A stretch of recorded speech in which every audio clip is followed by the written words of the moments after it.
Lim, ada apa ya? Bu, saya mau nanya, tanah kosong itu yang di sebelah rumah ibu itu, punya siapa bu ya?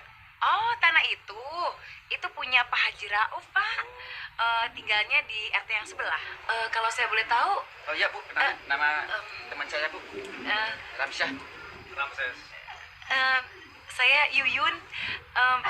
Kalau saya boleh tahu, Pak, Bapak untuk apa sih beli tanah yang di situ?